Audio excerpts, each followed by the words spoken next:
საღამოშიდობისა ეთერშია პირველი არხის საფეხბურთო მიმოხილვა ჩვენი დღევანდელი გადაცემა როგორც ყოველთვის რამდენიმე ნაწილად იქნება დაყოფილი თუმცა სანამ პირველ სტუმარს წარვადგენდე მინდა გითხრათ რომ დღეს თბილისის დინამოს ლეგენდარულ კაპიტანს შემდგომში კი გუნდის უფროსად და მთავარ მწვრთნელს ბორის ბაიჭაძის 99 წელი შეუსრულდებოდა ბორის ბაიჭაძემ დინამო თბილისის მაისური 1926 და 51 წლებში იას პარეზა აღარ გავაგრძელებ იმას თუ რამდენი გოლი გაიტანა, რამდენი მატჩი ჩაატარა, უბრალოდ მარტივად შეიძლება ითქვას რომ ბორის ბაიჭაძე ითვლება ალბათ იმ ლეგენდარულ ფეხბურთელთა შორის მართლაც უპირველესად რომელიც თამაშობდა თბილისის დინამოში და ზოგადად ქართული ფეხბურთის ალბათ საწყისი სწორედ მის სახელთან არის დაკავშირებული. დღეს ბორის ბაიჭაძის სახელს საქართველოს ყველაზე დიდი და მისთვის ალბათ ერთგვარად მშობლიური სტადიონით დინამო არენა ატარებს.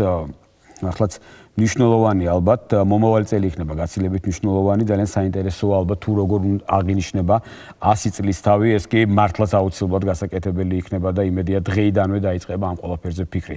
რაც შეეხება ჩვენს დღევანდელ გადაცემას პირველ ნაწილში სტუმრად ყავს ლაშა დვალიშვილი ამჯერად როგორც საქართველოს ფეხბურთის ფედერაციის საზოგადოებასთან ურთიერთობის განყოფილების უფროსი. თუ რატომ ამასაც მარტივად გეტყვით ლაშა დიდი მადლობა პირველ რიგში სტუდიაში მოსვლისთვის დღეს კიდევ ერთხელ გაჟღერდა საქართველოს ეროვნული ნაკრების მთავარი მწვრთნელის თემურ ქეცბაიას კონტრაქტის დეტალების შესახებ იყო საუბარი. ამ შემთხვევაში არის ხელფასზე საუბარი სპორტისა და ახალგაზრდობის საქმეთა მინისტრმაც გააკეთა ოფიციალური განცხადება და ვფიქრობ საინტერესო ფედერაციის პოზიცია რა ხდება. კი ბატონო, პირველ ყოვლისა დიდი მადლობა განცემაში მოწვევისათვის და იმისთვის რომ დროს უთმობთ ამ თემას, რადგან დამეთანხმები ალბათ ყველა ის ადამიანი ვინც საფეხბურთო სამყაროს წარმომადგენელია, რომ ამ ბოლო პერიოდში განსაკუთრებით გამძაფრდა ეს თემა საფეხბურთო წრეებში, რაც ეხება თემურ ქეცბაიას ხელფასს. დღევანდელ ფაქტთან დაკავშირებით ფეხბურთის ფედერაციამ დააფიქსირა თავისი პოზიცია, ჩვენ გავაკეთეთ კომენტარი და ცოტა არ იყოს სიმართლე გითხრათ, მართლა გაუგებარი იყო ბოლო პერიოდში ეს განსაკუთრებული აქტიურობა ქეცბაიას ხელფასთან დაკავშირებით გამომდინარე იქიდან რომ ჩვენ ყველას კარგად გვახსოვს რომ ქეცბაიას წინამორბედ მწვრთნელებს გაცილებით უფრო მაღალი ხელფასი ჰქონდათ თუმცა მთავარი მე ერთი დეტალი რაც მინდა აუგნიშნო არის ის რომ ჩემთვის ძალიან გაუგებარი რჩება ის ფაქტი რომ თუ რო გასულიყო თქვა საქართველოს ნაკრები ამ შემთხვევაში მაშინ იქნებოდა თუ არა ეს ქეცბაიას ხელფასი ამდენად ყბადაღებული თემა, როდესაც საუბარია იმაზე და ყოველთვის მე კიდევ ერთხელ მინდა დააკონკრეტოთ ფედერაციის მხრიდან ბუნებრივია რომ ის თანხა რაც სახელდება ეს არ არის მხოლოდ თემურ ქეცბაიას ხელფასი და ეს არის სამწვრთნელო შტაბის ხელფასი. ესე იყო განმარტებული. კი, ესეთი განმარტება იყო და პლუს ამას დამატებული ამ თანხაში შედის აბსოლუტურად ყველა ხარჯი, რასაც იღებს თემურ ქეცბაია წლის განმავლობაში, ანუ საჭიროების სამებრ, როდესაც მიდის ფეხბურთელების დასაზვერად, მე არ ვიცი შეიძლება ეს იყოს სადმე შეკრებაზე მყოფი. ეხა იყო შეკრება და დინამოს თამაშობდა ეს. ან თამაშებს ესწრება და ასე შემდეგ და ასე შემდეგ. პლუს ამას სტაფის ხელფასი. კი ბატონო, თუმცა აქ მთავარი დეტალი არის მაინც ის რომ უბრალოდ გაუგებარია რატო გახდა ესეთი აქტუალური და მეც ბუნებრივია მიშდება კითხვა და ძალიან ბევრ სხვათა შორის აქ არ არის საუბარი იმაზე რომ მე ვთქვა ამ შემთხვევაში ფედერაციის ინტერესებს ვიცავ. რა იქნებოდა იმ შემთხვევაში რომ გასულიყო საქართველოს ნაკრები. მე ძალიან მეეჭვება რომ საუბარი ისე ყოფილიყო და ეს კითხვა დამდგარიყო დღის წესრიგში. თუმცა ყოველ შემთხვევაში ძალიან აქტიურად მიმდინარეობდა ამ თემაზე საუბარი და შესაბამისად ჩვენც მივიღეთ გადაწყვეტილება ფეხბურთის ფედერაციამ დააფიქსირეთ დღეს ჩვენი პოზიცია. და აქ საუბარი არის იმაზე, რომ ფეხბურთის ფედერაცია თავად გადაიხდის თემურ ქეცბაიას ხელფასს და ეს თანხა არ იქნება გადახდილი იმ 7 მილიონი. ხო, თავად გასაგებია უბრალოდ უნდა დაკონკრეტდეს სახელმწიფო ფედერაციას წელს ყოველ შემთხვევაში 2014 წელს აძლევს 7 მილიონს ეს თანხა იბეგრება, რაც რჩება ახლა ყველა შეუძლია დათვალოს და ეს არ არის ამ თანხიდან. ამ თანხაში არ შედის თემურ ქეცბაიას ხელფასი კიდევ ერთხელ მინდა დავაკონკრეტო ეს ძალიან მნიშვნელოვანი საკითხი, იმიტომ რომ ძალიან ბევრი ადამიანის, მე არ ვიცი რატო იყო გულის ტკივილი ეს რომ ამ ხელფასი ქონდა თემურ ქეცბაიას პლუს შენ თავად აღნიშნე რომ იქ შედიოდა სტაფის ხელფასის და გადაფრენა გადმოფრენის ხელფასიც. კიდევ ერთხელ ვაფიქსირებ რომ ამ 7 მილიონში რომელსაც გამოუყოფს სახელმწიფო ფეხბურთის ფედერაციას გამოუყო მოდი ესე არც ერთი თეთრი თემურ ქეცბაიას ხელფასი არ შედის. მე გეტყვით იმასაც თუ გაინტერესებთ რა როგ ეხა დეტალურად რა თქმა უნდა არ მოგიყვებით მაგრამ მოკლედ 2.6 მილიონი დათო მოხმარდება როგორც იყო გაწერილი კლუბებს და ეროვნულ ჩემპიონატში მონაწილე გუნდებს დანარჩენი თანხა რაც დარჩება ის გადანაწილდება ასაკობრივ ნაკრებებზე თქვენ იცით რომ ასაკობრივი ნაკრებების მიმართ ძალიან დიდი ყურადღებაა ფეხბურთის ფედერაციის მხრიდან და ამის ნათელი მაგალითია თუნდაც ის წარმატებები რომელიც ატომღაც არავის არ ახსოვს და არავინ ხაზს არ უსვავს თუნდაც იმას რომ 4 წლის განმავლობაში ჩვენი ასაკობრივი ნაკრები ორჯერ მოხვდა ფინალურ ეტაპზე. მოდი ხელფას დაუბრუნდეთ ლაშა რაზეც იყო დღეს ბუნებრივია საუბარი ამ 7 მილიონიდან არ გადაიხდება, საიდან გადაიხდება იმ თანხიდან, რასაც ფედერაცია მოიზდევს სპონსორებიდან, UEFA-დან თუ ანუ დათო რეალურად კონკრეტულად თუ არის ამაზე. ეხლა კონკრეტულად დღეს მიღებული საკითხია, ამიტომ მე ისევ დაუბრუნდები 7 მილიონს და ვიტყვი კიდევ ერთხელ რომ 2.600.000 დანახარჯი იქნება კლუბებზე, გამოყოფილი რაც არის, პლუს ამას დარჩენილი თანხა გადანაწილდება უკვე ასაკობრივი ნაკრებებზე, სხვა ღონისძიებებზე, რომელსაც ფედერაცია დააფინანსებს. ჩაატარებს. კი ბატონო, რაც შეეხება ქესბაიას ხელფას. აქ უკვე ყველაფერი დამოკიდებული იქნება ფეხბურთის ფედერაციას და იმ სტრუქტურებზე, რომლებიც მუშაობენ ფეხბურთის ფედერაციაში. მე არ ვიცი ხა ეს ტელერეპორტაჟებიდან შემოსული თანხით იქნება გასტუმრებული, მაისურებიდან, მარკეტინგული გათვლებით თუ სასპონსორო თანხებიდან. ყოველ შემთხვევაში აი ხელფას, რომელსაც ასეთი დიდი აჟიოტაჟი მოყვა, გადაიხდის ფეხბურთის ფედერაცია და არც ერთი თეთრი არ დაიხარჯება სახელმწიფოდან. ხო, სატელევიზიო უფლებები ხა ის შემდეგი ორი შესარჩევი ოდნავ განსხვავებულად არის ხა გულშემატკივარს ალბათ ამაზე უფრო დეტალურად ვესაუბრებით 23 თებერვლის წილისყრის შემდეგ. ეხლა ვეგეთქვით რომ ეს წილისყრა ჩვენ პირდაპირ ეთერში იქნება და ბუნებრივია მაყურებელი გაიგებს თუ ვის შევხვდებით შემდეგ შესარჩევ ციკლში და ძალიან საინტერესო დეტალებია, ძალიან საინტერესო ფორმულით ტარდება და ასევე ეხება ეს სატელევიზიო უფლებებს, რახან სიტყვა მოიტანა დავამატებ, ასე რომ 23 თებერვალს არც ესე დიდი დრო დარჩა, 15 საათზე არის პირდაპირ რეპორტაჟი, შეგიძლიათ ჩვენი არხის ეთერით პირველი გაიგოთ თუ ვის შევხვდებით.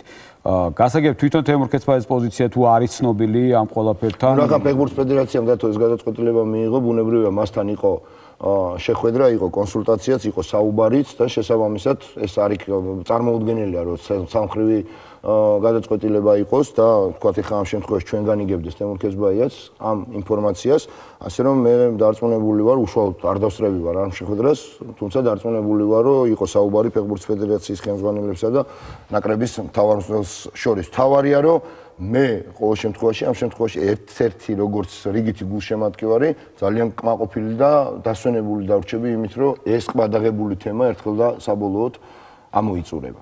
ხო, საინტერესოა, უბრალოდ ამას მაინც მოყვება გაგრძელება, რაც არ უნდა იყოს, კიდევ ერთხელ ვიმეორებ, რადგანაც ნებისმიერი შედეგი, ნებისმიერი ნაჩვენები თითოეული თამაში მოპოვებული ქულა იქნება, იკაშვებული გოლი თუ გატანილი გოლი მაინც განჯისაგანი ხდება და ამას ვერ გავექცევით, იმიტომ რომ ეს არის ეროვნული ნაკრები და ამაზე ძალიან ბევრი რამ არის. მე მახსოვს ერთმა ჩვენმა კოლეგამ თემურ ქეცბაიძის პირდაპირ ეთერში დაუსვა კითხვა ხელფასთან დაკავშირებით რა და მან უპასუხა რომ ამაზე მეტიც მიმიღია და ამაზე ნაკლებიც.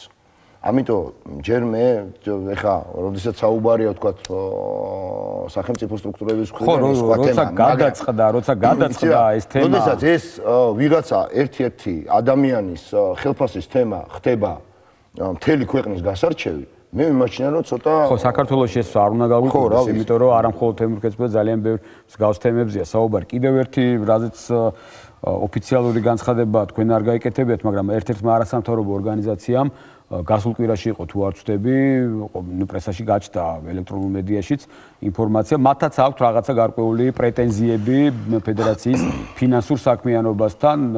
ცოტა უცნაურია ჩემი შეხედულით, იმიტომ რომ გორის დილას თემაც არის ამოთი წარმოიდგინეთ ჩემთვის როგორი უცნაურია. შინაგან საქმეთა სამინისტროსა და მათი ურთიერთობა ძალიან ბევრი რაც არანაირი ლოგიკით კი ფეხბურთი გასაგებია რომ ფეხბურთის ფედერაცია, მაგრამ ეს აბსოლუტურად სხვა თემა არის. ეს შეიძლება ჩემთვის პირადად გასაგები იყოს, როგორც მეტნაკლებად ჩახედული, მაგრამ აი ეს თუ რა თქმა უნდა გაეცანით თქვენ ამ ყველაფერს, თქვენ თუ მოგმართათ ამ არასამთავრობო ორგანიზაციამ რაღაც გარკვეული პრეტენზია. არა, პირადად ჩემთან მათ საუბარი არ ქონიათ, მე დამიკავშირდა ჟურნალისტი და მითხრა თუ გააკეთებთ კომენტარს. იცი რაშია საქმე და თუ საქმე იმაშია, რომ ამ ბოლო პერიოდში მე არ ვიცი ეს მე ყოველ შემთხვევაში ისეთი ეჭვმა, ამ შემთხვევაში მე ფედერაციის ინტერესებს ვიცავ და სრული უფლება მაქვს გამოთქვა ჩემი მოსაზრება. მე მიმაჩნია რომ ეს ყველაფერი არის აბსოლუტურად მიზანმიმართული, რაც ხდება ფეხბურთის ფედერაციის ირგვლივ. მე ვერ ვიტყვი ვისგან კონკრეტულად და რანაირად, მაგრამ წარმოუდგენელია ესე ჯაჭვით აეწყოს ყველა მიმართულებით დარტყმა ერთ ფეხბურთის ფედერაციას. მესმის რომ ვისაც ეთქმის, იმან შეიძლება თქვას და გამოხატოს პრეტენზია. მაგრამ რაც ეხება აი ამ კონკრეტულ თემას ამ არასამთავრობო ხო ეს ბრალდებებია იქ გარკვეული ალბათ ფეგურზე გავეცანი ამას, რა თქმა უნდა, ხო გულშემატკივარი წაიკითხავდა.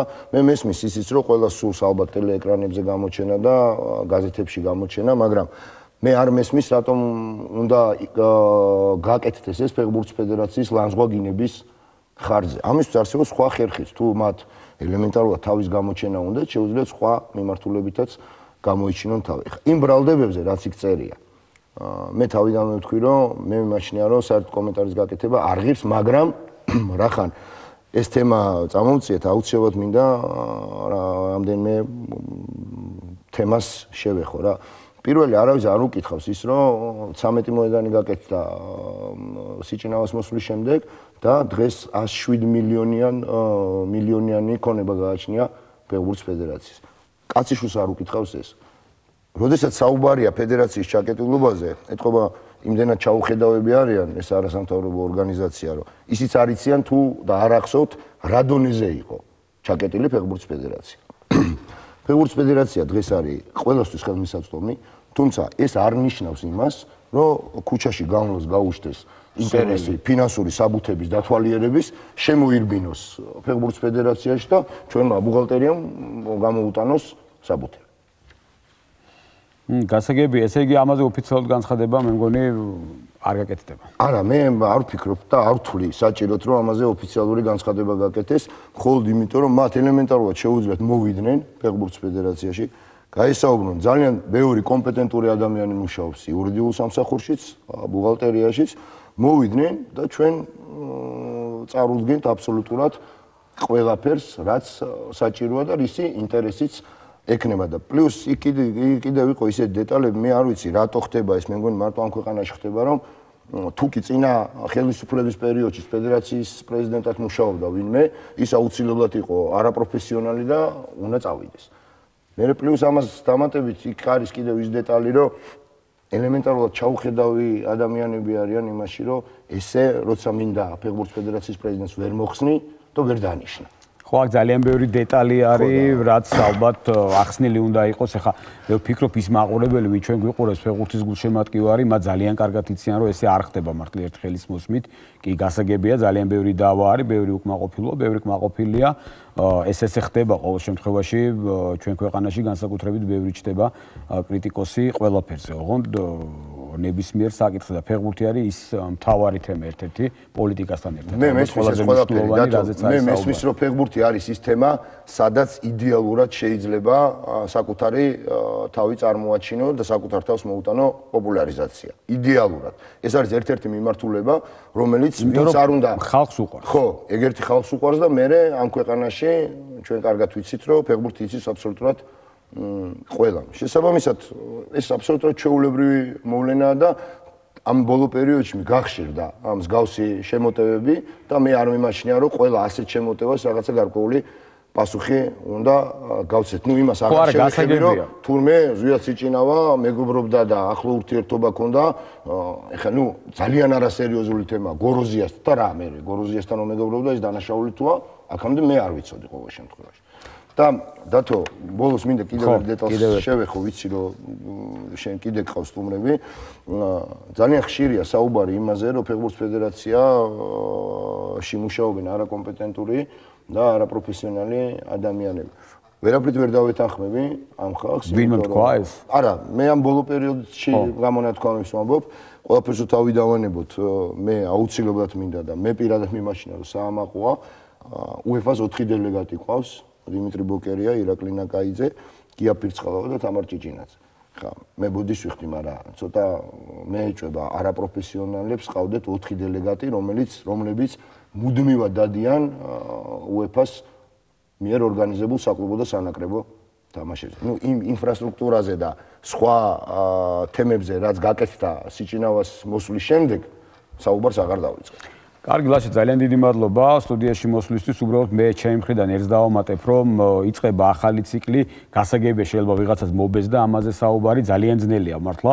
ყველასი ძალიან კარგად მესმის, მაგრამ ეს არის ის შემთხვევა, როდესაც მოდი დავივიწყოთ, დაუდგეთ ერთმანეთს მხარში და პირველ რიგში ეროვნულ ნაკრებს, ის თემურ ქეცბაიას ნაკრები არ არის, ეს ეროვნული ნაკრებია და დაიწყოს ახლიდან და ვნახოთ როგორც იქნება, რადგანაც და ხელფასსაც აღარ იხდის სახელმწიფო. და ყველაფერი გამოჩნდება. სადამ რეკლამაზე გავთ, მე მინდა გითხრათ, რომ ჩვენ დღევანდელ გადაცემაშიც ორი გუნდის მომზადების შესახებ გეტყვით, თუმცა მანამდე სადამ ამ გუნდებზე გადავალ გეტყვით, რომ დღეს გამართა თბილისის დინამომ შეკრებაზე კიდევ ერთი შეხვედრა მლადა ბოლესლავთან, ჩეხურ გუნდთან წააგო დინამომ 1-2, ვერც ერთი შეხვედრა ვერ მოიგო ჯერჯერობით, მალხაჟვანიას გუნდმა შეკრებაზე თურქეთში. ხვალ 3 ქართული გუნდი გამართავს ერთდროულად შეხვედრებს, ზესტაფონი რუმინულ პანდურიის შეხვდება, ასევე რუმინულ გუნდს კორონას ეთამაშება ცხინვალის სპარტაკი და მეტალურგი რუსულ ორენბურგის გაზოვიკ. ზეგარი კიდევ ერთი მატჩი დაგეგმილი, სწორედ დილა, რომელიც უკვე გაემგზავრა თურქეთში, კიდევ ერთ რუმინულ გუნდს ნევოდარ შეხვდება.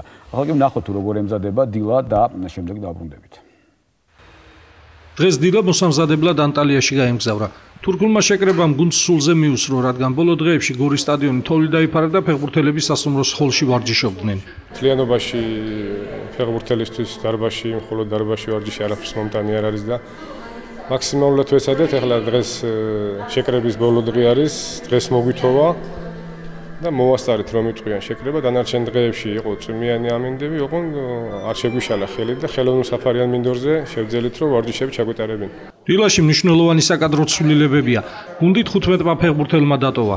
მათ შორის ეროვნული ნაკრების კანდიდატებიც არიან: რევიშვილი, მოდებაძე, კობახიძე, ალადაშვილი, ღონღაძე, მაისურაძე. ძალიან ძნელია წინასწარ რაღაცის განსაზღვრა ქართულ ფეხბურთში, როცა 6 თვეში ერთხელ გიწევს ახალი გუნდის გაკეთება. მაგრამ მიუხედავად ყველაფრისა, ყველანაირად ვესწრებით, რომ ეს უმტკივნეულოდ გადავიაროთ ეს ეტაპი, ანუ ეს ცვლილებები. და ვფიქრობ, რომ ძალიან დიდ დახს არ დაგვასვავს ახლა ეს ცვლილებები, იმიტომ რომ ისეთი ფეხბურთელები მოვიყვანეთ, ვინც გვინდოდა, ვინც ჩვენს ხასიათში გემოვნებაში ჯდებოდა საფეხბურთოდ. გორულ კლუბში ბევრი ახალწვეულიც არის. კოშკაძე, კორღალიძე, ორბელაძე, ჯიშკარიანი, გურეშიძე, შალამბერიძე, კვარაცხელია, ბერიაშვილი. რამდენიმე ფეხბურთელი კი დუბლებიდან დააწინაურეს. გორის დილიდან ბევრი ფეხბურთელი წავიდა, მაგრამ ბევრიც მოვიდა, მე ვფიქრობ, ღირსეული შემცვლელები ეყოლებათ მათ და ჩემის აზრით და უფრო უკეთესი გუნდიც ვიქნებით, უფრო მეტი დრო გვექნება შესათამაშებლად და ნახოთ რა გამოჩნდა, დანარჩენი გვიჩვენებს დრო. ახალწლოვანმა როგორც ხდება ხოლმე ისევ კარგად წარმოაჩინეს თავი, იმიტომ რომ ჩვენც ახალი არ არის ყოველ 6 თვეში ახალი გუნდის კეთება და კარგი იქნება თუ ეს პროექტები, პროგრამები დამტკიცდება, რომელიც გუნდს შეუწყობს ხელს მაღალი მიზნებისთვის და გრძელვადიანი პროგრამებისთვის და გრძელვადიანი ხელშეკრულებისთვის. სამი ახალწვეული, რაჟამაშვილი, რაზმაძე და ქარქუზაშვილი გორელები არიან.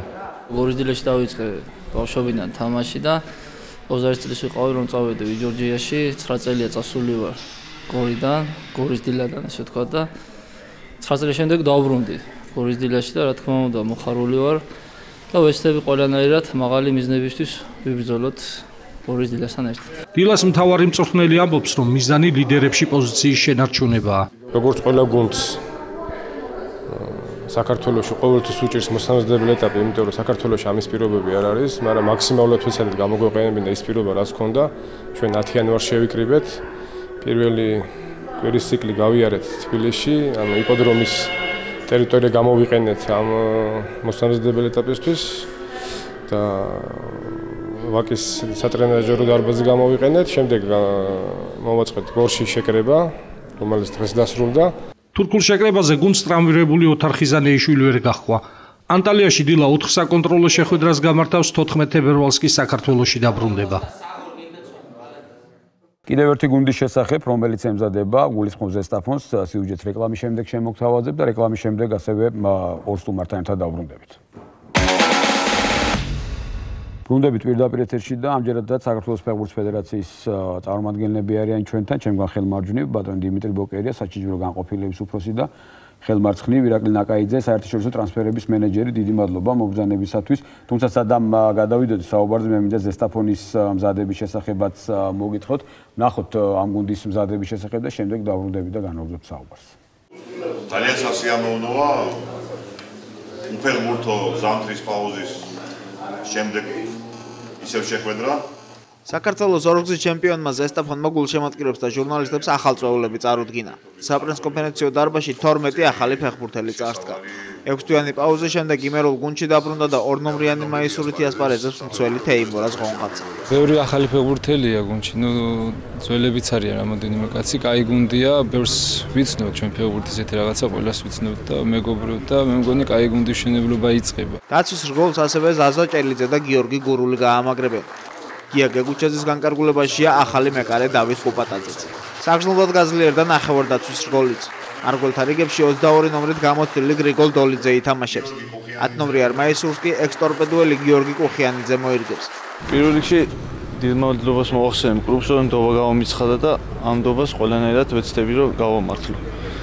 მეორე რიგში ის მომზადების პროცესი კარგად ჩაიარა ამ ორ კვირიან მომზადების პროცესმა და ეხლა მთავარი ანტალიაში გავემგზავრებით, იქ მომემზადებით უფრო ტექნიკა-ტაქტიკური ხასიათის ვარჯიშები იქნება და მე ჩემპიონატიც მოგვიახლოვდა და იქ უფრო კარგად გამოჩნდება რა და როგორ. პირველ რიგში მინდა ქუთაისის გულშემატკივარს მადლობა გადაუხადო, მათგან მხარდაჭერას მეც და ყველა ტორპედოს ფეხბურთელი გრძნობდით და ფეხბურთია მომიწია ზესტაფონში გადმოსვლა და მე ვფიქრობ, რომ ჩემი წინსვლისთვის უკეთესი იქნებოდა და რაც შეეხება მიზნებს წლევანდელ სეზონში ევროპის ლიგის აღზრდილი კარგი შედეგი იქნება ზესტაფონისთვის. მომავალ წელს კი აუცილებლად ჩემპიონობის ვიბრძოლებ და დარწმუნებული ვარ, რომ შევძლებ ამას. რაც შეეხება რუსთავიდან განმობარგებულ კიდევ ერთ შემტევი ტიპის ნახევარმცველ რევაზ გეწაძეს, იგი 99 ნომრიანი მაისურითი ასპარეზობს. განწყობა კაია შესაბამისად, რადგან შემადგენლობაც მართლა ძალიან ძლიერია. რა ვიცი, გუნდი ალბათ სულ ყოველთვის მაღალი მიზნებისთვის იბრძოდა და მეც ვეცდები, რომ ამ ყველაფერში ჩემი წვლილი შევიტანო. სეზონის განახლებიდან ზემოიმერელთა რიგებში ითამაშებს ეროვნული ჩემპიონატის საუკეთესო ბომბარდირი დიმიტრი ტატანაშვილიც. კიდევ ერთი იმედის მომცემი ფორვარდი კი ტორპედოს ყოფილი მეგოლე ნიკა საბანაძეა, რომელიც ზესტაფონთა რიგებში მე-9 ნომრითი ასპარეზობს. 32 ნომრიან მაისურს მოირგებს ასევე ექს-ტორპედოელი შემტევი თორნიკე კაპანაძე. ამ და ზესტაფონში გასული წლიდან შემორჩენილ სხვა ფეხბურთელებთან ერთად მომავალი წარმატებებისთვის ბექა კაკუშაძეც იბრძოლებს. ამ 12 ახალ წოულთან ერთად კიდევ სხვა 13 ფეხბურთელი იახლა გია გეგუჩაძემ თურქეთის ქალაქ ბელეგში, სადაც გუნდი 17 თებერვლამდე დარჩება და 5 ამხანაგურ შეხვედრას გამართავს. ფეხბურთელების აგერ კონტინგენტით ამოყრილი ვინც აყვავს დღეს გუნდში, მათ წარდგენა არ ჭირდებათ და შერჩევაც მოხდა შესაბამისად. მე არ ამგონია, რომ ჩვენ გაგვიჭირდეს შეთამაშება. თუმცა რა თქმა უნდა, ეს არის ცოტა დროში გაწელილი პროცესი, მაგრამ მე ვიმედოვნებ, რომ ჩემპიონატის განახლებისთვის გუნდი სრულ მზადყოფნაში იქნება შეთამაშების, ფიზიკური კონდიციების თუ სხვა კუთხით. ეს ჩვენი მიზანია და ჩვენის გვინდა, რომ წელს ჩვენ ევროპას ვეზიაროთ და ვითამაშოთ ევროპაში თამაშები. რაც შეეხება ფეხბურთელებს, რომლებმაც იმერული კლუბი დატოვეს, ესენი არიან გიორგი ადამია, ილია კანდელაკი, ბორისლავ ტერზიჩი, ნოდარ კიკნაველიძე, ალექსანდრე გურული, მოხამედ რეკრუკი და ოთარ კვერნაძე. კონტრაქტები დაუმთავრდათ როინ კვასხვაძეს და ლევან კუტალიას. დავით რაჟამაშვილი, ნოდარ გაჩეჩილაძე, გურამ სამუშია და გიორგი კაჭკაჭიშვილი მიმდინარე სეზონის ბოლომდე უმაღლესი ლიგის ბინადარ სხვა კლუბებში იასპარეზებენ. სავარაუდოდ ასევე არენდით წავა ზესტაფონის კიდევ ერთი ფეხბურთელი საბალომიაც. თურქულ შეკრებაზე პირველ ამხანაგურ მატჩს ზესტაფონი ხვალ რუმინულ პანდურთან გამართავს. ეროვნული ჩემპიონატი კი მათთვის სხვა გუნდებთან შედარებით ადრე სპარტაკთან გამოტოვებული მატჩით განახლდება.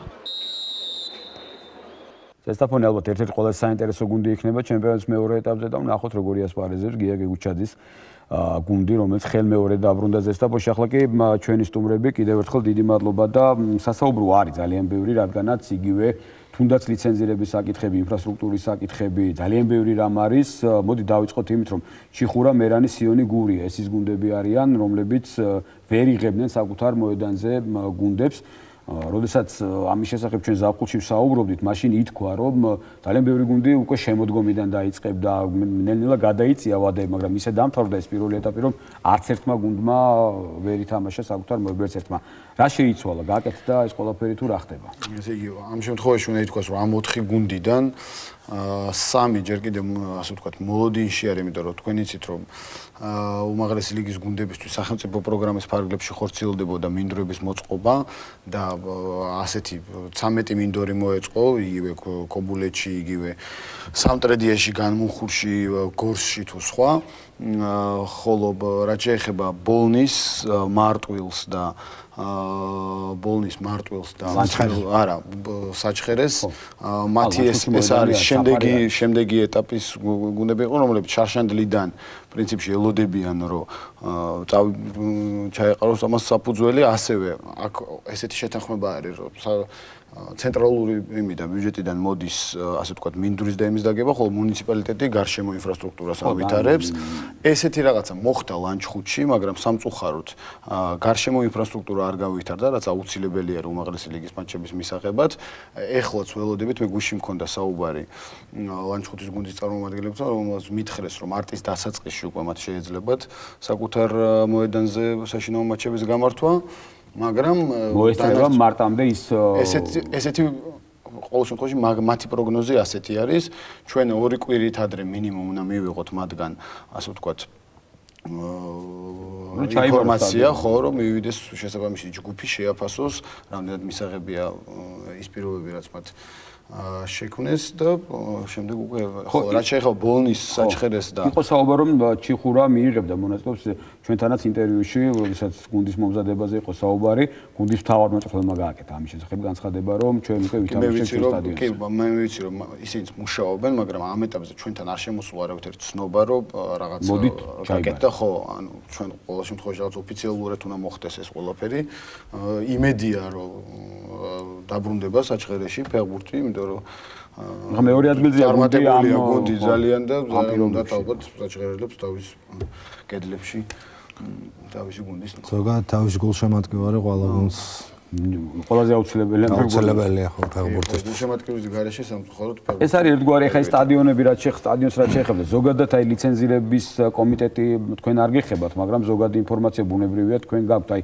ლიცენზირების შესახებ იგივე ყველა გუნდს აქვს ეს ყველაფერი იმდენ გავლილი რომ ყველას არ აქვს არის ინფრასტრუქტურაში აქ სხვადასხვა ის არის გარდა იმისა რომ ანუ სავარჯიშო მოედნები უნდა კონდეს და ასე შემდეგ მას შეუძლია რომ კონდეს ხელშეკრულება გაფორმებული ისეთ ხო ნებისმიერ ისეთ სტადიონთან რომელიც აკმაყოფილებს ლიცენზირების მოთხოვნებს რაც შეეხება უმაღლესი ლიგისთვის რა მოთხოვნები არის ეს გაწერილი არის დებულებაში ყველა გუნდს აქვს ეს დებულება და იციან ზუსტად როგორ უნდა მოამზადონ სტადიონი ხო ძალიან საინტერესო ხა მეორე ეტაპი ეს დარჩენილი რაც არის 22-ში იწყება თასით შემდეგ ჩემპიონატის ინფრასტრუქტურაზე ვლაპარაკობ და მოედნებს ერთს ვიტყვი უბრალოდ ლაშავს არ ქონდა ინფორმაცია იმიტომ რომ რამოდენიმე დღეს წინ იყო არასამთავრობო ორგანიზაციაზე საუბრობთ თქვენ რომელმაც ასე ვთქვათ გადაწყვეტა რომ არ გაგვიკეთებია 13 სტადიონი მე შემიძლია ეხავე ჩამოვთვალო ის 13 მოედანი ესე იგი ეს არის მიხეილ მესხზე გაკეთდა 2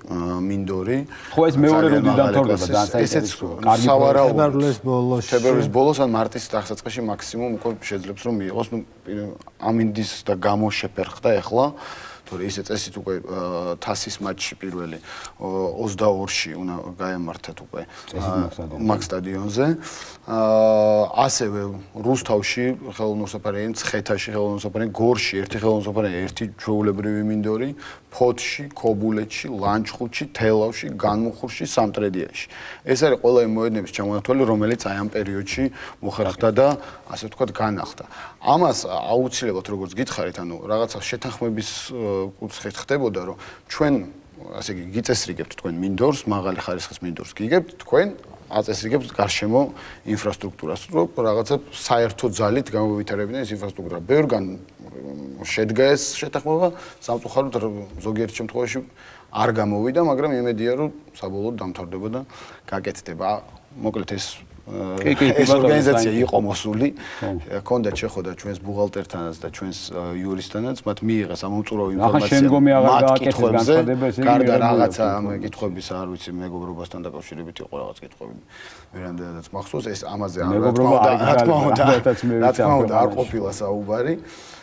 და რაც შეეხება საჯაროობას, ფეხბურთის ფედერაციას არავისთვის არაფერი დასამალი არ აქვს, მით უმეტეს იმას თუ რაში იხარჯება ფული და ნებისმიერ ყოველდღიურად ყველას იმას ვერ დავაკმაყოფილებთ, მაგრამ არა ხო ამ გასაგებია არის გარკვეული მოთხოვნა.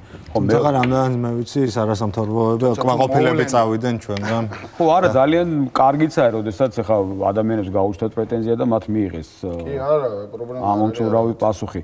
მეორე ეტაპს გულისხმობ იმ უკვე 6 ეულებს როდის დაიწყება თუ არ ჩამოყალიბებული ეს ყველაფერი კალენდარი. კი, მეორე ეტაპი, ესე იგი, ვიწყებთ ანუ ეხლა ვაახლებთ, ჯერ ვიწყებთ თასით, 4 ტური არის დარჩენილი და შემდეგ უკვე ვიწყებთ 25 მარტით.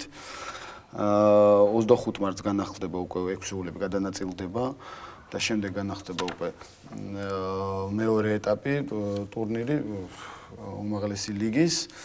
რა შეიძლება ითქვას, რა ვიცი, ჯერჯერობით ძალიან დაძაბულია ბრძოლა, კალენდარს თუ გადახედავთ 6 ეულში მოსახვედრად. კალენდარი დაძაბულია, მაგრამ ყველაზე საინტერესო ისაა, რომ 6 ეულში ვინც მოსახვედრად იბრძვის, ერთი გუნდი გურია 6 ეულშია, მაგრამ ჯერ ვარჯიში არ დაუწყია და ძალიან რთული წარმოსადგენია 2-3 კვირაში როგორ უნდა მოეცროს და ქუთაისის ტორპედოს შესახებ გუნდი ვარჯიშობს, მაგრამ გუნდის მეპატრონის ბედია გაურკვეველი. აი რა მდგომარეობა ამ მე რამდენადაც ვიცი, ყველაზე ესეთი რთული მდგომარეობა ახლა არის ქუთაისში, იმიტომ რომ აბსოლუტურად გაურკვეველი სიტუაცია არის. ჯერჯერობით მიმდინარეობს პროცესი, როდესაც ყოფილი მეპატრონე აბარებს ვისგანაც მიიღო ეკონომიკის სამინისტროდან ამ შემთხვევაში. ისევ აბარებს უკან ეკონომიკის სამინისტროში, მიუხედავად მათ დატოვეს რაღაც თანხა, ისეთი თანხა, რომლითაც გუნდი შეძლებს, ასე ვთქვათ, ამ პერიოდის ჩამთავრებას. მაგრამ გაურკვეველია თვითონ ფეხბურთელები მე რამდენადაც ვიცი ახლა ჩვენ სანამ ჩვენთან არ შემოვალ განაცხადები ჩვენ ოფიციალურად იმას ვერ გავაკეთებთ ვინ სად გადავიდა იმიტომ რომ შიდა ტრანსფერებს უბრალოდ ახლა მე უკაცრავად გაწყვეტ ზესტაფონმა უკვე ახლა სიუჟეტშიც იყო წარადგინეს ფეხბურთელები ლოკომოტივის შეკრებაზეა წასული და ყველა ის ფეხბურთელი თითქმის იქ არის დინამოში გადავიდა კიდევ 2 ფეხბურთელი და ფაქტობრივად ეს არის არაოფიციალური ისმით შემიძლია გითხრათ რომ ნახევრად თითქმის მთელი გუნდი იქნა წასული. ხო, ტრანსფერებზე, ირაკლი შენ ტრანსფერებზე საერთაშორისო ტრანსფერებზე მუშაობ, მაგრამ შიდა ტრანსფერები, არ ვიცი, მე პირადად პირველივე ჩემპიონატი ძალიან კარგად მახსოვს და სეზონის შუაში ამდენი ტრანსფერი მე მგონი საქართველოში არ გახორციელებულა. მეტალურგი დილა, რასაც თვითონ კლუბები აცხადებენ, ოფიციალურად 15 ფეხბურთელმა დატოვა, 15-15-მა. ქუთაისში მე მგონი ციფრი მეტი იქნება. რამდენადაც ახლა ზოგადად დიმეტრემ უკვე აღნიშნა რომ სანამ ეს ოფიციალურად ჩვენთან ანუ დასტურდება მას შემდეგ რაც გუნდები წარმოადგენენ განაცხადებს და კონტრაქტებს მაშინ დასტურდება შიდა ტრანსფერები ვინსად გადავიდა თუმცა იმ მონაცემებით რაც ვიცით აქამდე ქუთაისის ტორპედომ თითქმის მთლიანად სავარაუდოდ შეიცვლის შემადგენლობას მეორე წრისთვის რაც შეეხება გორის დილაში თორსტები გიამაც ისიანმას აღნიშნა რომ მათთვის ახალი გუნდის შენება ეს ჩვეულებრივი მომენტია, ასე რომ იქაც საკმაოდ დიდი ცვლილებებია. პირველ ტურში რა გვექნება, არ ვიცი ახლა ზუსტად, ნებისმიერ თამაში არ ვიყო, თუნდაც თასზე მეტალურგი დინამო და ორივე გუნდზე ესეთი წესია, რომ წინა შეხვედრებს იხსენებ ამ გუნდებს შორის ჩატარებული, მაგრამ აბსოლუტურად სხვა გუნდები თამაშობენ. რადიკალურად განსხვავებული შემოდგენილობები. ფეხბურთელები იგივე აღარ არის. საერთაშორისო ტრანსფერები მე მგონი ფაქტურად გუშინ რევიშულმა ითამაშა უკვე ტრანსფერი განხორციელებლად შეგვიძლია ჩავთვალოთ. მიუხედავად იმისა, რომ ჯერ თქვა არ გახსნილა ჩვენი სატრანსფერო ფანჯარა იხსნება ოფიციალურად 5-ში და ისა მე მახსოვს ჩემი წინა ვიზიტი შენთან სტუდიაში, როდესაც საკმაოდ გახარებული ვიყავით, იმიტომ რომ გააქტიურებული იყო ეს პროცესი, უამრავი ნაკრების ფეხბურთელი ჩამოდიოდა მაშინ საქართველოს სათამაშოდ. ჯერჯერობით ესეთი რაღაცა არ შეინიშნება, ძირითადად სამწუხაროდ მიდიან ჩემპიონატი დატოვა რამოდენიმე წამყვანმა ფეხბურთელმა, ჯაბადვალმა, იგივე რევიშულმა. იმაც მათ სამწუხაროდ არა ისეთ ქვეყნებში, სადაც გაგვეხარდებოდა მათი. ხო, ეს სხვა თემა, ამას ეხა იმდენი საუბარი მოყვა მალტაში გადასვლაზე, რომ თუმცა იმედია, რომ ეს მალტური გუნდი. ხო, იმასაც რაღაცა. არა, უბრალოდ ამბიცია ეკება. მე ჩემი მხრიდან მინდა გუშინ მთელი საღამო ვეძებდი, იქნებ შემადგენლობა მეპო და არც ერთ საერთაშორისო ვებგვერდზე გამორიცხულია ამის პოვნა პირდაპირ ვიძახი და მალტურ საიტებზეც დილით გაჩნდა ინფორმაციები იქაც ჩვენაირი სიტუაცია ჩვენთან გაცილებით კარგად იცვლება იქაც გაცილებით კარგად არის ჩვენთან მინდა გითხრათ რომ ყოველ შემთხვევაში შემადგენლობას გუნდისა ადგილობრივ საიტზე ხა ყველა გუნდს არ აქვს ჩვენთანაც მაგრამ ჩვენთან იპოვი შემადგენლობას მაგრამ იქ ოფიციალურ საიტზეც არ არის შემადგენლობა და აი ძალიან გაუგება უბრალოდ მე პირადად როგორც ერთ-ერთ გულშემატკივარს მაინტერესებდა ითამაშა რევიშულმა და მაისურაძემ როგორც ჩანს მაისურაძე არ უთამაშია და რევიშულმა და იმასაც ქართულს ეძახიან ნიკოკოს მან ითამაშა შემდეგი ჩემპიონატი მინდა ასევე ხა ტრანსფერებზე ძალიან ბევრი ხო ტრანსფერების თემა რო დავასრულოთ მე მგონი ესეც მინდა კითხოთ თქვენ იცით ამ ყველაფრის შესახებ ომარ მიგინეიშვილის საკითხი ახლა ღია ოფიციალურად სამ კლუბში სეზონის განმავლობაში არ უთამაშია, მაგრამ მე ჩემით ვიპოვე გამოსავალი, მე არ მეკითხა, მაგრამ ჩემპიონატში მას არც ერთ გუნდში არ ჩაუტარებია. ზოგადად ანუ განცხადში იყო, კი, დებულების მიხედვით ანუ ეს არის არა, მე გამოსავალი ვიპოვე მეთქი, უბრალოდ ნაკრების კანდიდატია და მინდა რომ ითამაშოს. ხო, ანუ ზოგადად FIFA-ს დებულების მიხედვით და ასევე ჩვენი დებულების მიხედვით რეგულაცია ესე არის, რომ ფეხბურთელს შეუძლია ერთი სეზონისგან სათამაშო საფეხბურთო სეზონის განმავლობაში დარეგისტრირდეს 3 კლუბში და ითამაშოს 2 კლუბში. ანუ მას შეუძლია ითამაშოს 2 კლუბში და დარეგისტრირდეს. ნათამაშები ორივეში აქვს. მას რომ არ ქონოდა რომელიმეში ნათამაშები, ამ შემთხვევაში მესამე კლუბში დარეგისტრირება და ანუ მეორეში თამაში შეიძლება. რომელიმეში რომ ხასი აქვს ერთი თამაში, დინამოში ნათამაშები რამდენიც მე მახსოვს და ევროთასები აქვს. ევროთასები აქვს, ქუთაისში აქვს ევროთასები ნათამაშები და გამოსავალი არ მოიძებნება ამ შემთხვევაში თუ გამონაკლისი შეიძლება დაიშვა. ჩვენ ამ საკითხსაც მივმართეთ FIFA-ს და იქიდან წყალსახად მევიღეთ პასუხი, რომ უარი რომ არ შეიძლება. ხო, დაანძნელია უბრალოდ მე კიდევ ერთხელ მე ვეძებდი გამოსავალს, აი უბრალოდ თქვენთან რომ უნდა მესაუბრა რა შეიძლებოდა ყოფილიყო. რეკლამიზდება ჩვენს ეთერში ისევ რეკლამის შემდეგ დავბრუნდები და განვაგრძობთ საუბარს. ბრუნდებით პირდაპირ ეთერში, ჩვენ საუბრობდით ბოლო სატრანსფერო საკითხებზე და ძალიან საინტერესოა ლიცენზირების ერთ-ერთი საკითხი ალბათ რაც არის იგივე უსაფრთხოება.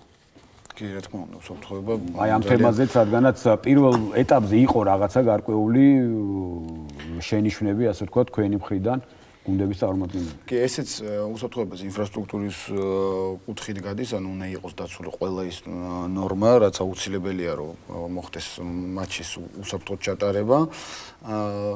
უნდა აღნიშნოთ, ესე იგი, წლევანდელ ლიცენზირების პროცესში მონაწილეობს, ესე იგი, 12-ვე უმაღლესი ლიგის გუნდი, ასევე მათ ემატება გაგრა, ბათუმი, შუქურა, კოლხეთი, სამტრედია, სასკო და მაჭახელა.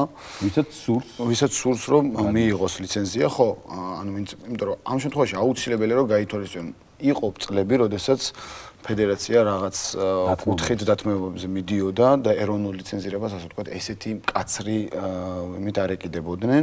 მაგრამ ამ შემთხვევაში დათული სამსახური გამოვიდა ხშირ შემთხვევაში. საბოლოო ჯამში ნახეთ. კი, მაგრამ საბოლოო ჯამში მე თუ მკითხავ პირიქით დათული სამსახური იქნება თუ ეს იქნება სიტყვაზე მკაცრად და ჩვენ მივიღებთ სტრუქტურულად გამართულ კლუბებს, იმიტომ რომ ეს ლიცენზირება არ არის ის რომ კლუბების დასჯა, ეს პირიქით არის ასე ვთქვათ მექანიზმი მოგონილი იმისთვის UEFA-ს მიერ შედგენილი იმისთვის, რომ კლუბმა სწორი სტრუქტურა გააკეთოს და სწორად იფუნქციონიროს სისტემურად.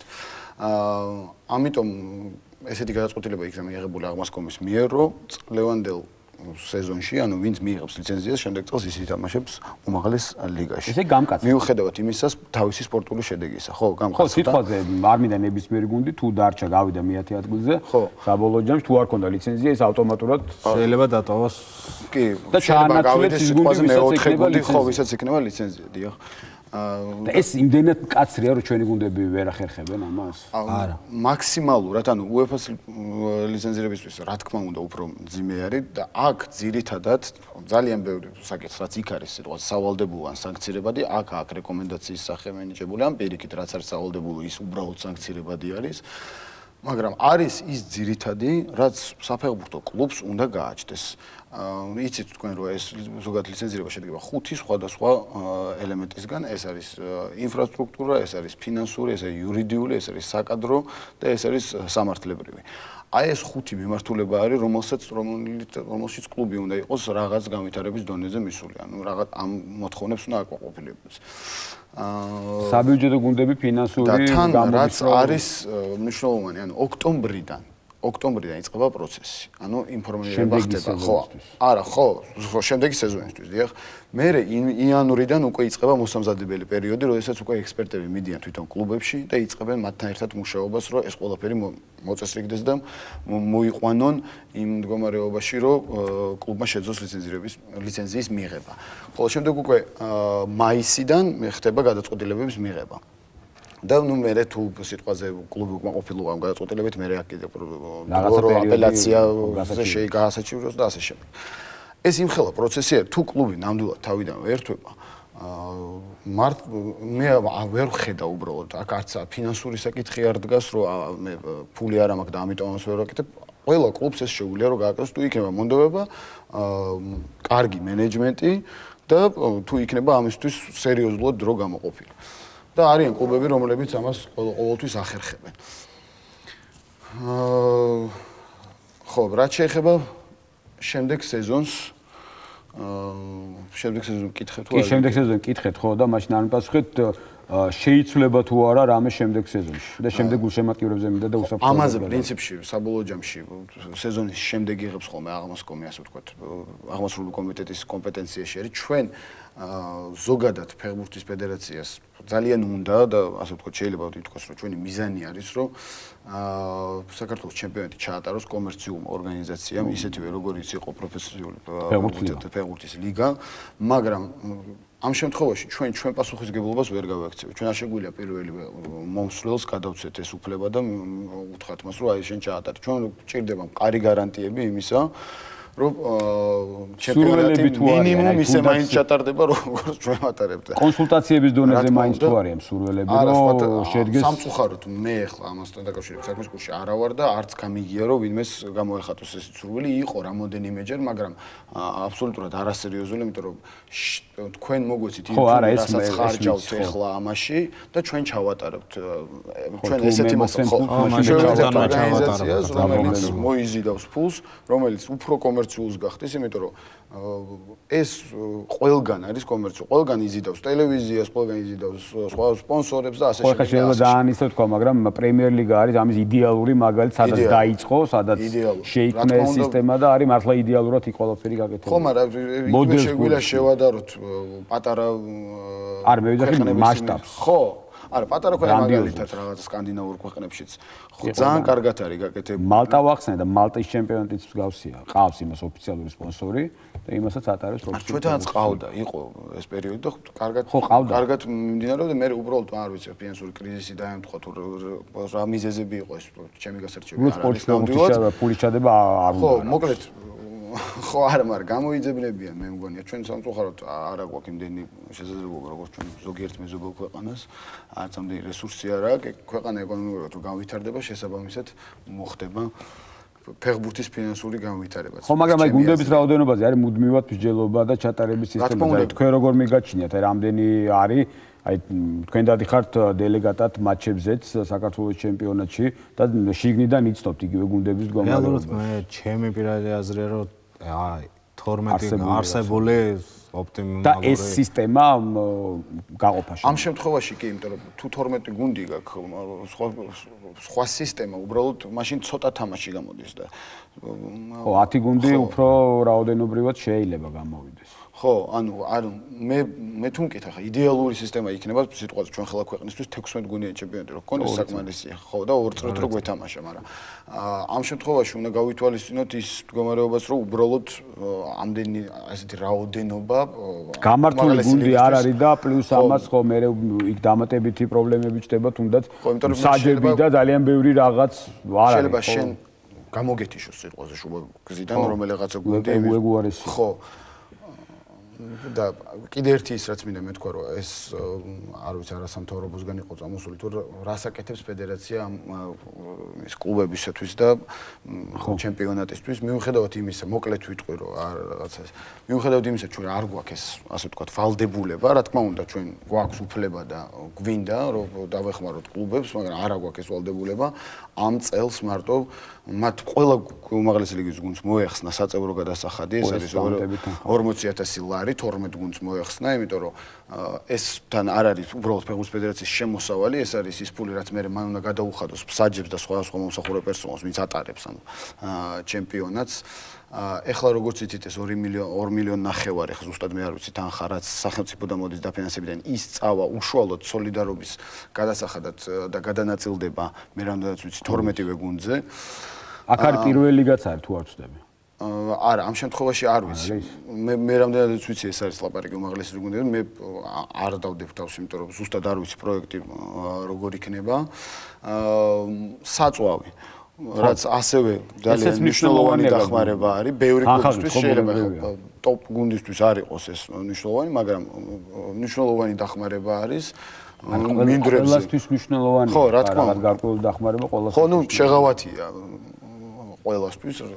ასევე მე რაც ძალიან ეხლა რაც შემიძლია თქვა ძალიან გულდაწყვეტით რომ შევიმუშავოთ ვაისკაუტი არის ესეთი პროგრამა რომელთაც მუშაობს ყველა საკლუბო ყველა კლუბი მე მგონი მთელი სოფლიოს მასშტაბით რატომღაც ანუ ჩვენ დაურიგეთ ორ-ორი ეს კონდათ თვითონ კლუბს ანგარიში მაგრამ გამოყენება ესეთი რომ გითხრათ რომ ყველა კლუბი ამას იყენებს, იმიტომ რომ ეს არის შენ შეგიძლია დააჯდე და შემდეგი შენ თამაშისთვის მოემზადო რომ ყველა წინა თამაში ამ გუნდის ნახო, როგორ თამაშობს კონტ შეტევაზე, როგორ თამაშობს კუთხურის დროს, როგორ გოლებს იტანს და ასე შემდეგ. თუ არ გამოიყენებენ ამასაც? ეხლა მე რომ ვაკვირდები თვითონ ამ ხედავ, ანუ ვინ რა დოზით იყენებს, ასე თუ ისე ეს რაპორტი მომდის იქიდან. აი ძალიან ესეთი ის აქ რა სამწუხაროდ რაც მართლა სამწუხაროა იმიტომ რომ ეხლა არსებობს დღევანდელ სიტუაციაში მსგავსი დახმარება მე მგონი კლუბებისაც არის პირველ რიგში ძალიან დიდი დახმარება ზოგადად მე მგონი არც ერთი ჩემპიონატი მე არ მახსოვს რომ აი ამდენი სახის დახმარება ფედერაციის მხრიდან გაწეოდათ კლუბებს ის რაც დიმიტრიმ ჩამოთვალა მომავალი სეზონისთვის კიდე პატარა გეგმავთ რომ ესე იგი ერთი არის რომ შემოგვაქვს ელექტრონული სისტემა თვითონ ჩემპიონატის მართვის ეს მოიცავს როგორც ფეხბურთელების რეგისტრაციას ასევე თვითონ კლუბების რეგისტრაციას შეჯიბრების მართვას საჯების დანიშვნას და ასე შემდეგ რაც ევროპული გამოცდილებული ქვეყნებისთვის ხო არ არის ახალი მაგრამ საქართველოში არ მოხდა და ეს მართლა ძალიან მნიშვნელოვანი ნაბიჯი იქნება წინ ასევე საქართველოს ფეხბურთის ფედერაცია არის იმ რამოდენიმე ასოციაციიდან UEFA-ს წევრი ასოციაციიდან რომელმაც მოიპოვა უფლება რომ ჩაატაროს UEFA-სთან ერთად და შვეიცარიის Swiss Graduate School-თან ერთად საგამომცემლო პროგრამა საფეხბურთო მენეჯერებისთვის აქ მონაწილეობას მიიღებენ როგორც საქართველოს ფეხბურთის ფედერაციის თანამშრომლები ანუ გაივლიან ამ კურსს ასევე რეგიონალური ფედერაციის თანამშრომლები ასევე რამონ კლუბებიდანაც ეს შემდეგ იქნება უფრო ეხლა მე წინასწარ ხო არა ეს საინტერესო თემაა რადგან ამის პრობლემა ყოველთვის დგება ხო და კადრების გადამზადება და ეტაპობრივად ჩვენ მოვახერხებთ რომ მაქსიმალურად ბევრი კარგი მენეჯერი ყავდეს ძალიან კარგია და ბოლო კითხვა რაც დავშიდა ვეღარ მე სტადიონის უსაფრთხოება რამდენად არის დაცული ქართული სტადიონები გულშემატკივარ ფეხბურთელები ყველა. დღეს არის, ადრე იყო მუდმივი პრობლემა ეს და დღეს თუ არის. ისეთ მოთხოვნა არის ზუსტად გაწერილი როგორ უნდა იყოს დაცული. როგორ სრულდება ეს ძალიან ხშირად შემთხვევაში. ბოლო პერიოდში სრულდება. კი, სრულდება, მაგრამ იმ გულშემატკივარ სტადიონზე ხანდახან კი არა, ძალიან ხშირად ყველგან ხდება რომ რაღაცა მოხდება. კი, რა თქმა უნდა. რაღაცა ხდება ეხა ცოცხალი ადამიანია, თავისი გუნდი აგებს, შეიძლება გააღიზიანდეს, ეხლა მე არ ვამართლებ არავის, მაგრამ ეს ჩვეულებრივი რამ არის, ყველგან ხდება. რა თქმა უნდა, მაგრამ მე მეკითხოთ მე ვისურვებდი, ანუ ხა მე ხო ჩავდივარ სადღაც მაგალითად არ ვიცი, სხვა ქვეყანაში დელეგატად ირაკლის დადის, ხო? ხო ვაფასებთ ამას, როგორ აკეთებენ ისინი ან ესენი. ამ შემთხვევაში ჩვენ ჩემპიონატში მე დაბალ ნიშანს დაუწერდი ბევრს ძალიან ხშირ შემთხვევაში და დარწმუნებული ვარ აი ძალიან დიდი მადლობა ჩემპიონატი კიდევ ერთხელ ვიმეორებ 22 მარტს განახდება ჩემპიონატის ერთი მაჩი და თასის 4 შეხვედრით და 21 დროს გაცრავად და შემდეგ დაიწყება და ფიქრობ სასაუბრო ბევრი გვექნება და ჩვენი გადაცემაც იმისთვის არის რომ სამცხარო ჯერჯერობით ხოლმე პრობლემებზე საუბრობთ, მაგრამ იმედი ამ პრობლემების გამოსავალს მოვძებნით და შემდგომ კიდევ უფრო უკეთესად გვექნება ყველაფერი და მოვა ის დრო, როცა წარმატებებზე ვისაუბრებთ მხოლოდ და მხოლოდ ნახვამდის მომავალ შეხვედრამდე.